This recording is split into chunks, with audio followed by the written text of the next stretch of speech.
आणि आज जिल्हा परिषद निवडणुकांच्या प्रचाराच्या तोफा थंडावणार आहेत। प्रचाराच्या शेवटच्या दिवशी रायगडमध्ये धुरळा उडाला। अलिबागमध्ये शिवसेना उमेदवारांनी मोटरसायकल रॅली काढली। रॅलीला मतदारांनीही चांगला प्रतिसाद दिला। अलिबाग तालुक्यात कुसुंबळे मतदारसंघातील शिवसेनेचे उमेदवार रसिका केणी यांच्या प्रचारासाठी मतदारसंघात मोटरसायकल रॅली काढली गेली।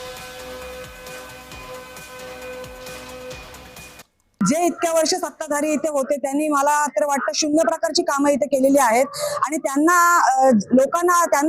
असं वाटायचं सत्ताधाऱ्यांना की आपण जरी कामं केली नाहीत तरी आपल्याला निवडून देतात।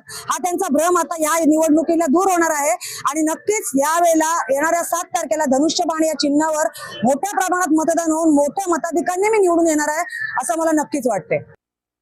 गेल्या 15 दिवसामध्ये आंबेपूर जिल्हा परिषद मतदारसंघामध्ये शिवसेनेच्या तिन्ही उमेदवारांना चांगला असा भरघोस प्रतिसाद आहे आणि आजचा शेवटचा दिवस असल्या कारणाने आम्ही बाईक रॅलीचं आयोजन केलंय आणि या पूर्ण मतदारसंघामध्ये बाईक रॅलीचं आयोजन करून चांगला असा प्रतिसाद आहे। आता तुम्ही बघता की या बाईक रॅलीमध्ये 3000 शिवसैनिकांची बाईक रॅली आहे आणि जनतेने ही निवडणूक खांद्यावर घेतलेली आहे, कारण एका बाजूला घराणेशाही आणि सत्ता केंद्र असताना पेजारीमध्ये आज इथं शिवसेनेने मोठं आव्हान उभं केलेलं आहे।